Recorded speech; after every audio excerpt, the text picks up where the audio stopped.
আসসালামু আলাইকুম প্রিয় শিক্ষার্থীরা, সাউথ এশিয়ান স্কুলের বাংলাদেশ ও বিশ্ব পরিচয় অনলাইন ক্লাসে সবাইকে স্বাগত জানাচ্ছি। ক্লাস শুরু হয়েছে প্রায় 5 মিনিট। 6 পার্টিসিপেন্ট পেয়েছি আমি সহ। আমরা আর ওয়েট করছি না, এখনই আমরা ক্লাস শুরু করে দেব।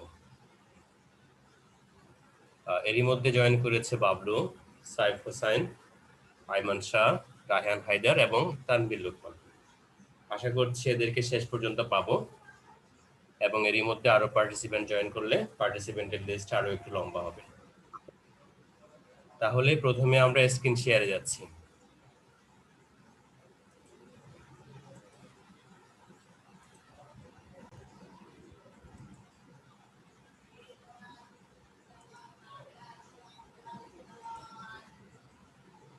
ওকে, সাইফ থেকে শুনেছিলাম ফার্স্ট ক্লাসে প্রথম ক্লাসে পার্টিসিপেন্ট আরেকটু বেশি ছিল, আমার ক্লাসে পার্টিসিপেন্ট একটু কমে গিয়েছে।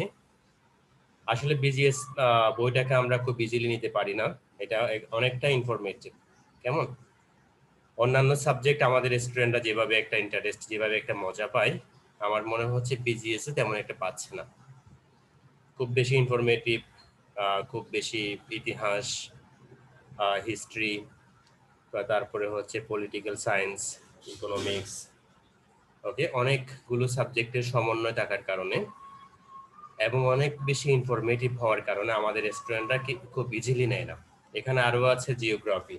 যেমন জিওগ্রাফিতে এমন অনেক টপিক আছে আমাদের নাম শুনতে ভালো লাগে না, যেমন অক্ষরেখা আছে, দ্রাঘিমা রেখা আছে, কর্কট ক্রান্তি রেখা আছে, মকর ক্রান্তি রেখা আছে, শুনতে জানি কেমন লাগে।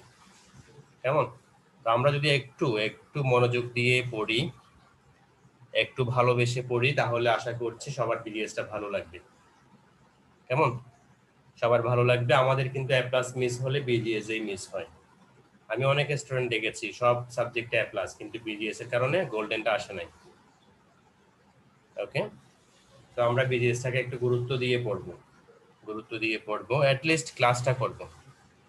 ক্লাস করলে আমরা যে ইনফরমেশন শুনলে বেশি মনে থাকে পড়ার চেয়ে যদি আমরা শুনি তাহলে আমাদের বেশি মনে থাকবে। ওকে,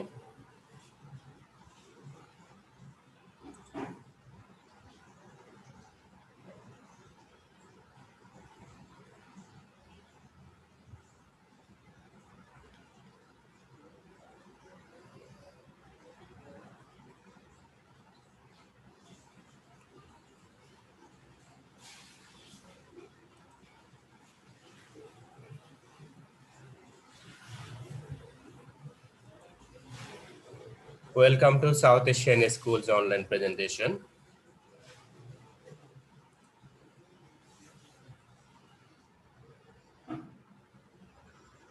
তোমাদের ক্লাস নিচ্ছি তোমাদের হামিদুর রশিদ জাভেদ স্যার।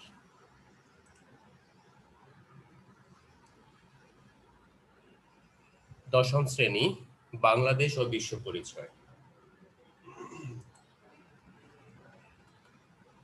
দ্বাদশ অধ্যায়, অর্থনৈতিক নির্দেশক সমূহ ও বাংলাদেশের অর্থনীতির প্রকৃতি। প্রিয় শিক্ষার্থীরা, আমরা এই অধ্যায়ের আজকে লেকচার 3 পড়ছি। আমরা এরই আগে আরো 2টা ক্লাস করেছি, ওখানে আমরা জেনেছি যে মোট জাতীয় উৎপাদন সম্পর্কে, মোট জাতীয় উৎপাদনের পরিমাপ সম্পর্কে জেনেছি এবং জেনেছি জাতীয় আয় কিভাবে বের করতে হয়। জাতীয় আয়ের গুরুত্ব সম্পর্কে আমরা জেনেছি। আমরা আরো জেনেছিলাম যে জাতীয় অর্থনীতির খাতসমূহ এবং মোট দেশজ উৎপাদনে এগুলোর অবদান। আমরা আজকের ক্লাসে জানবো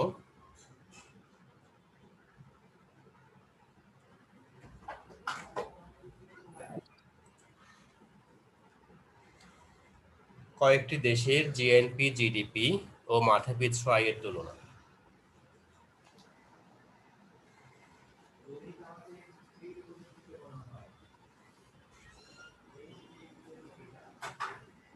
আমরা জানি যে কোনো দেশের অর্থনৈতিক উন্নয়নের প্রধান সূচক সে দেশের জনগণের মাথাপিছু আয়। তবে একটি দেশ উন্নত, অনুন্নত নাকি উন্নয়নশীল তা নির্ধারণের জন্য মাথাপিছু জাতীয় আয় বা মাথাপিছু আয় ছাড়াও আরো বেশ কিছু বিষয় বিবেচনা করা প্রয়োজন। এক্ষেত্রে অর্থনীতির প্রকৃতি, অর্থাৎ অর্থনীতি কৃষি প্রধান নাকি শিল্পায়ন ঘটেছে, সাক্ষরতার হার কেমন, জনগণের কাছে স্বাস্থ্যসেবা প্রাপ্যতাটা কেমন, অর্থনৈতিক অবকাঠামোর ঊর্ধ্বমুখী উন্নয়ন ঘটেছে নাকি পরিবহন, যোগাযোগ সুবিধা এবং মূলধন গঠন এবং বিনিয়োগের হার ঊর্ধ্বমুখী, এসব বিষয় বিবেচনা করা প্রয়োজন। তবে বিশ্বব্যাংক জাতীয় জাতীয় আয়ের ভিত্তিতে পৃথিবীর দেশগুলোকে কয়েকটি ভাগে ভাগ করেছে। সেগুলো হচ্ছে high income countries, middle income countries এবং লো ইনকাম কান্ট্রিজ। ওকে, উচ্চ আয়ের দেশ, মধ্য আয়ের দেশ এবং নিম্ন আয়ের দেশ। মধ্য আয়ের দেশকে আবার দুভাগে ভাগ করা হয়েছে। একটা হচ্ছে আপার মিডল ইনকাম কান্ট্রিজ আর একটা হচ্ছে লোয়ার মিডল ইনকাম কান্ট্রিজ। মধ্যবিত্তের মধ্যে দুইটা হচ্ছে, একটা উচ্চ মধ্যম আয়ের দেশ আর একটা নিম্ন মধ্যম আয়ের দেশ।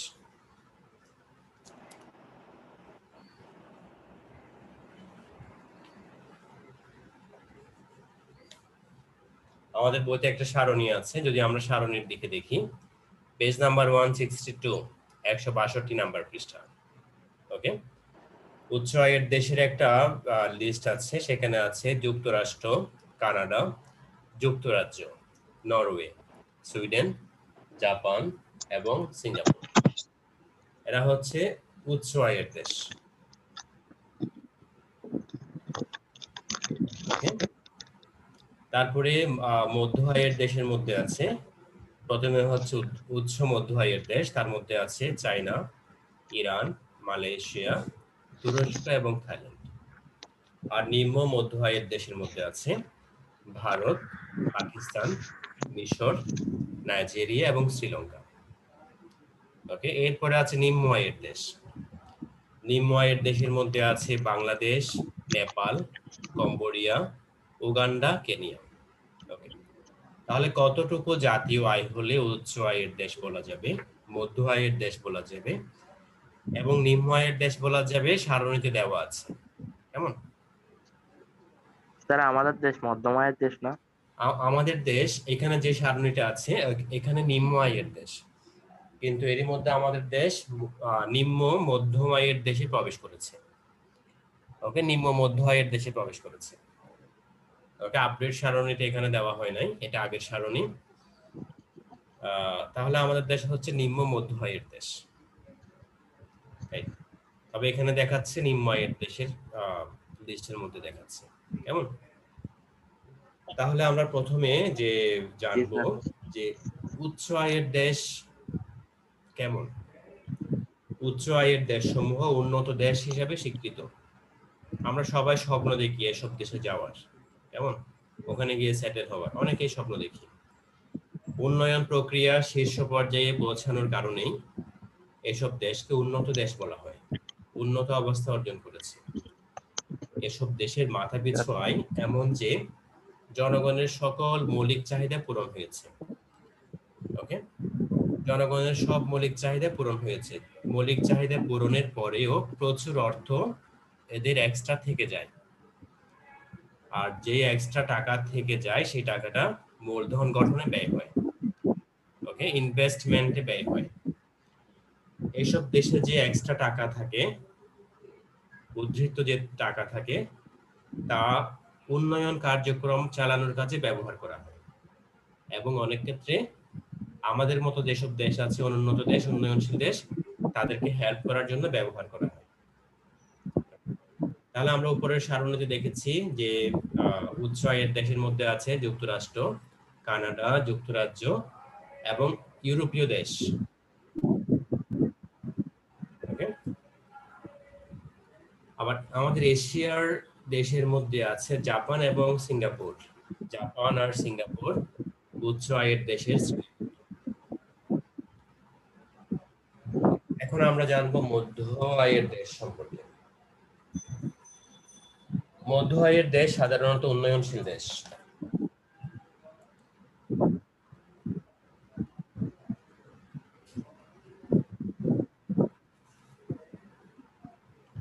তবে মধ্য আয়ের দুটি ভাগের মধ্যে আছে উচ্চ মধ্য আয়ের দেশ এবং নিম্ন মধ্য আয়ের দেশ।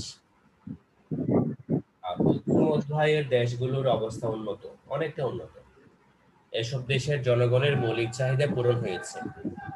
মৌলিক চাহিদা বলতে আমরা কি জানি? খাদ্য, বস্ত্র, চিকিৎসা,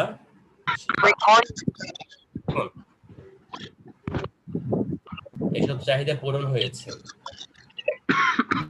দেশগুলো দ্রুত শিল্পায়িত হচ্ছে, প্রত্যেকটা দেশে ইন্ডাস্ট্রিয়ালাইজেশন হচ্ছে, বিভিন্ন শিল্প কারখানা হচ্ছে। তবে এখনো ডেভেলপড হতে উন্নত দেশের আরো অনেকটা পথ পাড়ি দিতে হবে। Okay, we are developing but not developed. কেমন আমরা ডেভেলপ হচ্ছি কিন্তু এখনো ডেভেলপড হয় নাই। Like UK, USA, Canada, Singapore, এসব দেশের মতো আমরা এখনো ডেভেলপড হয়নি। কেমন আমাদের ডেভেলপড হতে আরো কি হতে হবে? আরো অনেকটা দীর্ঘ পথ পাড়ি দিতে হবে। আমাদের দেশে শিল্পায়ন স্যার হচ্ছে। হ্যাঁ বলো। স্যার ইউকে ইউএস এগুলো তো স্যার না উন্নত না, উন্নত। উচ্চ না, উচ্চ বলে যে এটা। হ্যাঁ উচ্চ বলে, উচ্চ বলে, আর এদেরকে ডেভেলপড বলে। কেমন ডেভেলপড বলে? একদম উন্নত। এখানে আর ডেভেলপড হওয়ার কিছু নাই। স্যার কেমন? মধ্যম আয়ের দেশ কোনগুলো? আর মধ্যম আয়ের দেশের মধ্যে একটা হিসেব আছে, কতটুকু জাতীয় আয় কতটুকু হলে মধ্যম আয়ের দেশ হবে, ওরকম একটা হিসেব আছে। কেমন? এই যে আমাদের সারণী আছে, সারণীতে একটা ইউএস ডলারের একটা হিসাব আছে, তোমরা দেখে নাও, পেজ নাম্বার 162। হ্যাঁ, ওই মধ্যম আয়ের আচ্ছা। দেশের মধ্যে দুইটা ভাগ আছে, একটা হচ্ছে উচ্চ মধ্য আয়ের দেশ, একটা নিম্ন মধ্য আয়ের দেশ। উচ্চ মধ্য আয়ের দেশের মধ্যে আছে চীন, ইরান, মালয়েশিয়া, তুরস্ক, থাইল্যান্ড। তাহলে দেখো এরা হচ্ছে উচ্চ মধ্য আয়ের দেশ। কেমন? তাহলে এরাও কিন্তু পুরোপুরি ডেভেলপড না, এরাও ডেভেলপিং। চীন, ইরান, মালয়েশিয়া, তুরস্ক, থাইল্যান্ড। এরপর নিম্ন মধ্য আয়ের দেশের মধ্যে আছে ভারত, পাকিস্তান, মিশর, নাইজেরিয়া, শ্রীলঙ্কা, বাংলাদেশও আছে।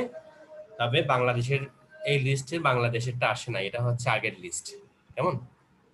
নতুন যে সারণীটা আছে, জাতীয় আয়ের যে শ্রেণী বিন্যাসের সারণী, সেটা এখনো আপডেট হয় নাই, আমাদের বইতে এটাই আছে।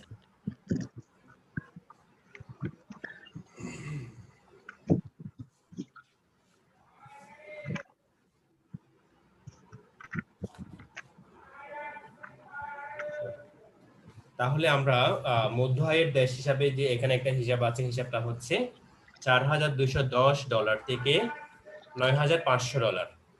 যদি মাথা পিছু ইনকাম 4,210 থেকে $9,500 হয়, তাহলে তাদেরকে উচ্চ মধ্য আয়ের দেশ বলা যাবে। কেমন? যে একটু আগে বলেছিলাম, এগুলোর মধ্যে আছে, উচ্চ মধ্য আয়ের দেশের মধ্যে আছে চীন, ইরান, মালয়েশিয়া, তুরস্ক, থাইল্যান্ড। এরা হচ্ছে উচ্চ মধ্য আয়ের দেশ। ওকে, আর নিম্ন মধ্য আয়ের দেশের মধ্যে আছে ভারত, পাকিস্তান, শ্রীলঙ্কা, নাইজেরিয়া এবং বাংলাদেশ। ওকে, বাংলাদেশ ইনক্লুডেড হয়েছে, বাট আমাদের সারণীতে নাই, সারণীতে দেখাচ্ছে না, কারণ এটা হচ্ছে আগের সারণী। তাহলে যে নিম্ন মধ্য আয়ের দেশের মাথাপিছু আয় হচ্ছে $1,050 থেকে $2,340।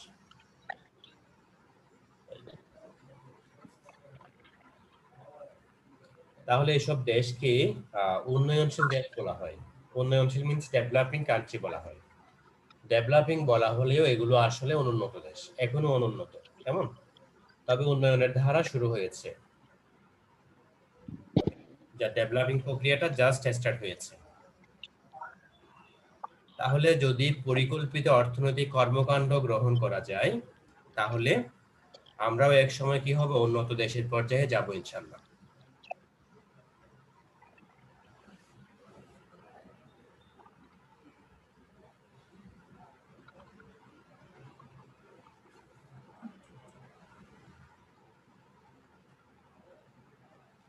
এখন আমরা জানবো বাংলাদেশের অর্থনীতির বৈশিষ্ট্যসমূহ। বাংলাদেশের অর্থনীতি কেমন তার সম্পর্কে জানবো। আমাদের অর্থনীতি হচ্ছে প্রধানত কৃষি প্রধান। ওকে, একদম প্রাচীনকাল থেকে শুরু করে বর্তমান সময় পর্যন্ত বাংলাদেশের অর্থনীতি কৃষি প্রধান। যদিও সাম্প্রতিক বছরে যে শিল্প খাতের আহ, গুরুত্বটা ক্রমশ কি হচ্ছে, বৃদ্ধি পাচ্ছে।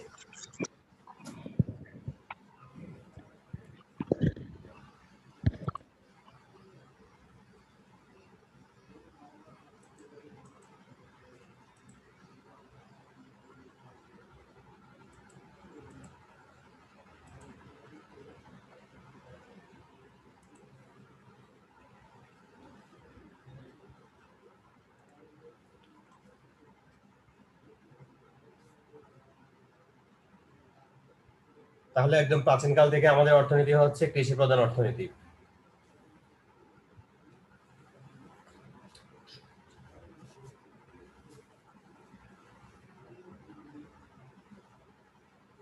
সাম্প্রতিক বছরে আস্তে আস্তে কি হচ্ছে, আমাদের দেশে শিল্পায়িত হচ্ছে, শিল্পায়ন হচ্ছে।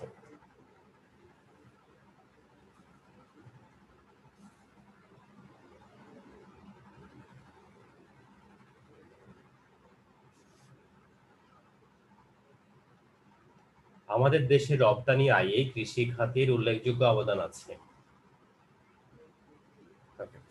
আমরা যে রপ্তানি করে আয় করি তার মধ্যে কৃষি খাতের কি আছে, অবদান আছে।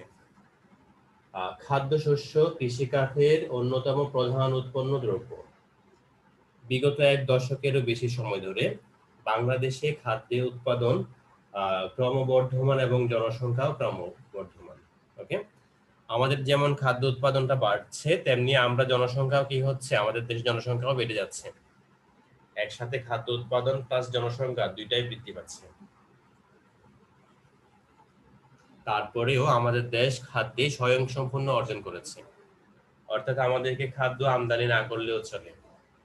বাইরের দেশ থেকে খাদ্য আমদানি না করলেও আমাদের দেশে যে খাদ্য উৎপাদন হয়, যে কৃষি উৎপাদন হয়, আহ, এই কৃষি উৎপাদন দিয়ে আমাদের দেশ কি হয়, চলে যাবে মোটামুটি।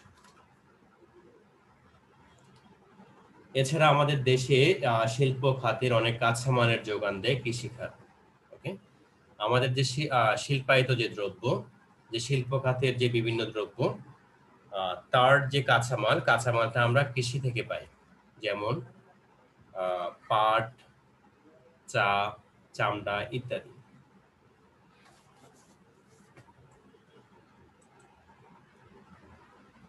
কৃষি খাতের প্রকৃতি।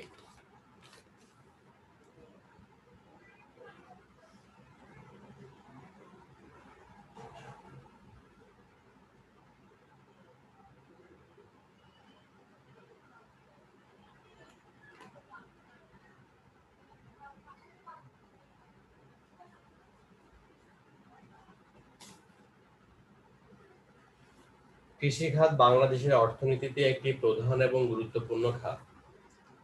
এটি বাংলাদেশের অর্থনীতির ভিত্তিস্বরূপ। তবে এখন এত গুরুত্বপূর্ণ হলেও কৃষি উৎপাদন প্রণালী এখনো সম্পূর্ণ আধুনিক হয়ে ওঠেনি। চাষাবাদের আওতাধীন জমির বৃহৎ অংশ এখনো সনাতন পদ্ধতিতে চাষ হয়। অর্থাৎ আধুনিক প্রযুক্তির ব্যবহার এখনো তেমন একটা করা হয় না। এর ফলে কৃষি জমির উৎপাদনশীলতা অনেকটা কম। এছাড়া আমাদের দেশের প্রকৃতি আহ, আমাদের দেশের প্রকৃতি নির্ভর হচ্ছে এদেশের কৃষি। অর্থাৎ প্রকৃতির উপর ডিপেন্ড করে কখন বৃষ্টি হবে, তার উপর আমাদের কৃষকরা বসে থাকে। বৃষ্টিপাতের সময় এবং পরিমাণ কৃষি উৎপাদনের উপর ব্যাপক প্রভাব ফেলে। যথাসময়ে যদি বৃষ্টিপাত না হয় অথবা যদি অতিরিক্ত বৃষ্টিপাত হয়, তাহলে আমাদের কৃষি উৎপাদন কমে যায়। কৃষি খাতের আরেকটি বড় সমস্যা হচ্ছে আমাদের দেশে কৃষকরা ন্যায্য মজুরি পায় না। তাদের জন্য ন্যায্য মজুরি নিশ্চিত করা যায়ও না। এছাড়া পরিবহন সুবিধার অপ্রতুলতা এবং বাজার ব্যবস্থার ত্রুটির কারণে যারা প্রকৃত উৎপাদক তারা কি হয় না, তারা সঠিক দাম পায় না। এই বিষয়টি আমাদের দেশের কৃষিক্ষেত্রে একটি বিরূপ প্রভাব ফেলে।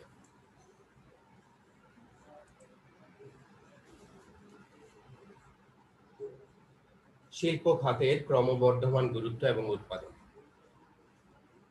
বাংলাদেশের অর্থনীতিতে শিল্প খাতের অবদান ক্রমশ বৃদ্ধি পাচ্ছে। 1980-81 অর্থ বছরে জিডিপিতে শিল্প খাতের অবদান ছিল 17.31%। 2011 থেকে 2012 অর্থ বছরে এই খাতের অবদান হয়েছে প্রায় 31%-এর বেশি। ক্ষুদ্র মাঝারি শিল্প, বৃহৎ শিল্প, খনিজ এবং খনন শিল্প, বিদ্যুৎ শিল্প, গ্যাস এবং পানি সরবরাহ ইত্যাদি নির্মাণ ইত্যাদির সমন্বয়ে আমাদের শিল্প খাত গড়ে উঠেছে। শিল্প খাতের প্রকৃতি। মোট দেশজ উৎপাদনে শিল্প খাতের অবদান ক্রমবর্ধমান হলেও আমাদের শিল্প খাতে মৌলিক এবং ভারী শিল্পের অস্তিত্ব নেই। বেসিক অ্যান্ড হেভি ইন্ডাস্ট্রিজ, সার কারখানা, চিনি, খাদ্য শিল্প, বস্ত্র শিল্প অর্থাৎ পোশাক শিল্প, পাট শিল্প, চামড়া শিল্প, তৈরি পোশাক শিল্প ইত্যাদি আমাদের দেশের প্রধান শিল্পের অন্তর্ভুক্ত। কিন্তু অর্থনীতির উন্নয়ন ত্বরান্বিত করতে হলে আমাদের দেশকে আরো দ্রুত শিল্পায়ন হতে হবে। এজন্য আমাদের দেশে ভারী এবং মৌলিক শিল্প যেমন লৌহ এবং ইস্পাত শিল্প, বিদ্যুৎ উৎপাদন, জ্বালানি শিল্প, ভারী যানবাহন সংযোজন ইত্যাদি শিল্পের প্রয়োজন আছে।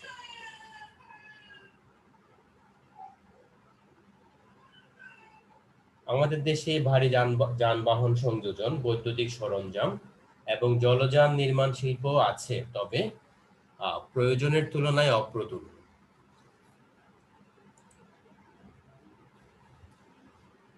জনসংখ্যাধিক্য এবং শিক্ষার নিম্ন হার।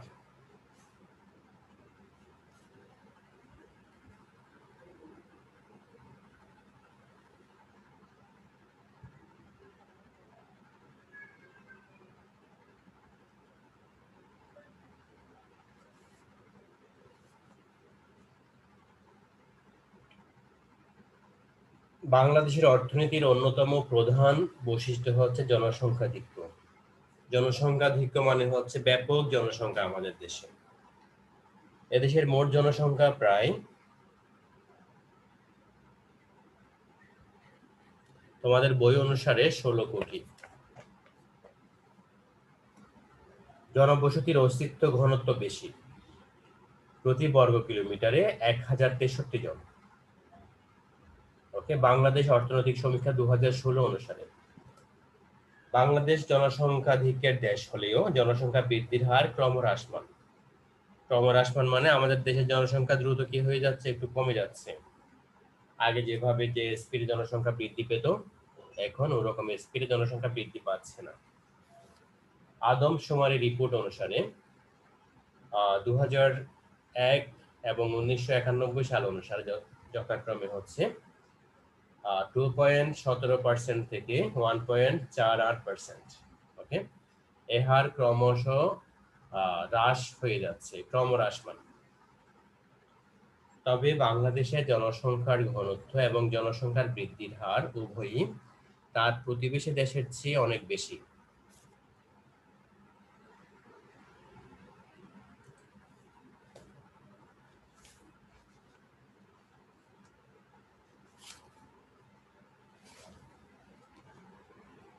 জনসংখ্যাকে দেশের সম্পদ হিসেবে বিবেচনা করা হয়, কিন্তু বাংলাদেশের জনসংখ্যা এখনো পর্যন্ত সম্পদ হতে পারেনি।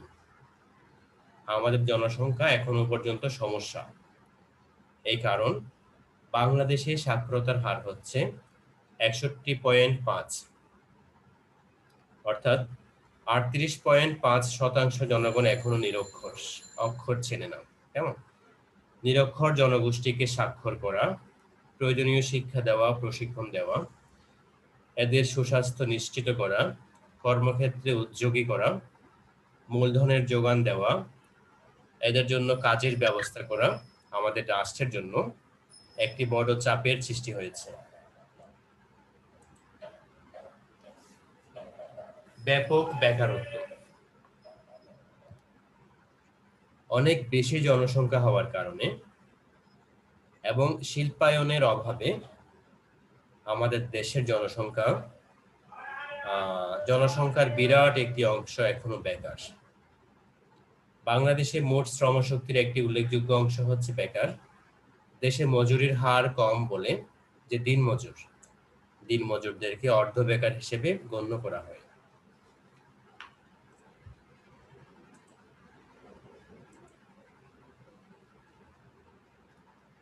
স্বল্প মাথাপিছু আয় এবং জীবনযাত্রার নিম্নমান।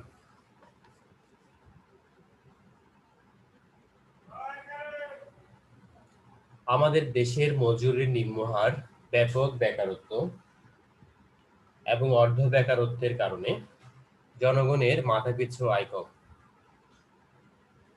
ওকে, আমাদের মাথাপিছু আয় হচ্ছে $1,463 মার্কিন। 2015-16 অর্থ বছর অনুসারে এই আয় প্রতিবেশী শ্রীলঙ্কা এবং ভারতের মাথাপিছু আয়ের চেয়ে কম। আর নিম্ন মাথাপিছু আয়ের কারণে আমাদের দেশের জীবনযাত্রার মান অত্যন্ত নিম্ন। ওকে, আমাদের দেশের 24.8% অর্থাৎ মোট জনসংখ্যার 1/4 জনগণ দারিদ্র্য সীমার নিচে বাস করে। অর্থাৎ যতটুকু দারিদ্র হলে দারিদ্র বলা যাবে তার চেয়ে অনেক নিচে বাস করে।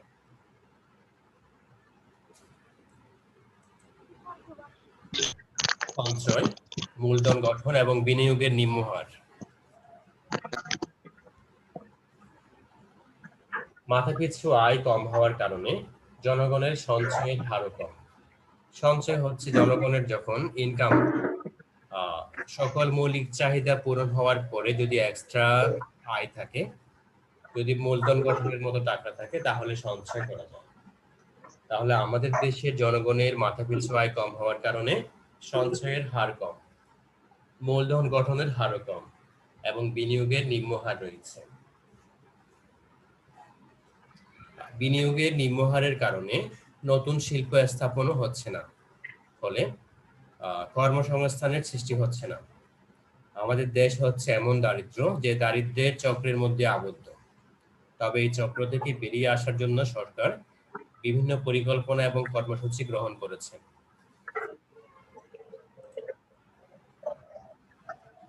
অবকাঠামোর দুর্বলতা।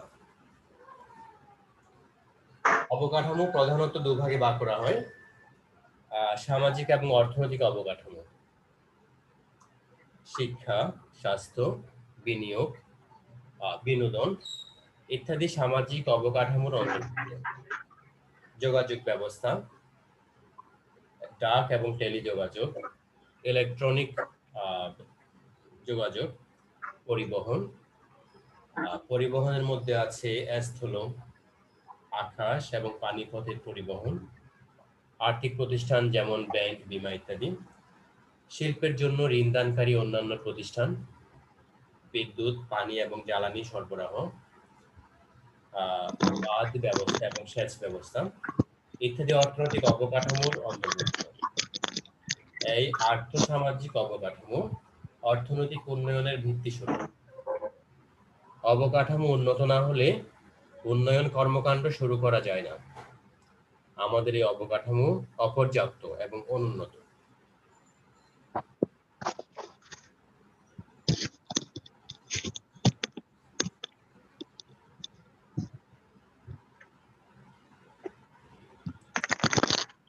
এরপরে হচ্ছে বৈদেশিক সাহায্য নির্ভরশীলতা।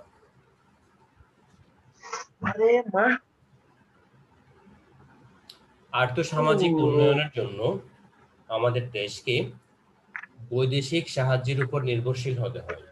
তবে প্রায় বিগত 1 দশক ধরে আমাদের দেশ অভ্যন্তরীণ উৎস থেকে ঋণের পরিমাণ ক্রমশ বৃদ্ধি পাচ্ছে এবং বৈদেশিক ঋণ ক্রমশ কম হারে গ্রহণ করছে। বৈদেশিক বাণিজ্য। বৈদেশিক বাণিজ্যের ক্ষেত্রে বাংলাদেশ প্রধানত স্বল্প মূল্যের কৃষিজাত পণ্য, চা, কাঁচা পাট, শিল্প পণ্যের মধ্যে তৈরি পোশাক এবং নেটওয়্যার চামড়া, পাটজাত দ্রব্য, শ্রমিক রপ্তানি করে।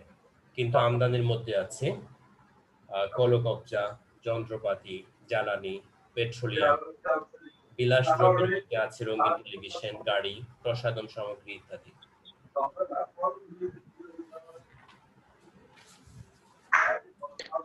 স্যার সাউন্ড আসার কারণে শোনা যাচ্ছে না আপনার ভয়েস। ওকে, আমরা মাইক্রোফোনটা বন্ধ রাখবো কেমন? যদিও ক্লাসের শেষ পর্যায়ে চলে এসেছি, আমাদের হাতে আছে আর 2 মিনিট। ওকে, সর্বশেষ পয়েন্টটি হচ্ছে আমাদের দেশে প্রাকৃতিক এবং মানব সম্পদের অপূর্ণ ব্যবহার করা হয়। ওকে, আমাদের ভূমি হচ্ছে উর্বর, কিন্তু যথাযথ ব্যবহার করা হয় না। আমরা সঠিকভাবে ব্যবহার করতে পারছি না। কেমন? তাহলে আমাদের যে জনসংখ্যা, যে মানব সম্পদের যথাযথ ব্যবহার আমরা করতে পারছি না। আমাদের প্রাকৃতিক সম্পদের যথাযথ ব্যবহার আমরা করতে পারছি না, যে কারণে আমাদের দেশ অর্থনৈতিকভাবে এখনো স্বয়ংসম্পূর্ণ হতে পারেনি। ওকে, আমরা তাহলে ক্লাসের একদম শেষ পর্যায়ে চলে এসেছি। তোমাদের বাড়ির কাজ থাকবে মাথাপিছু আয়ের ধারণাটি ব্যাখ্যা করো। যদি এটা গত ক্লাসে আরেকবার দিয়েছিলাম, অনেকেই এসডব্লিউটা করো নাই, 2-1 জনে করেছো। ওকে, তাই আমি আগের বাড়ির কাজটি আবারও দিয়েছি, যে মাথাপিছু স্যার, আমি আয়ের করছি। ধারণাটি ব্যাখ্যা।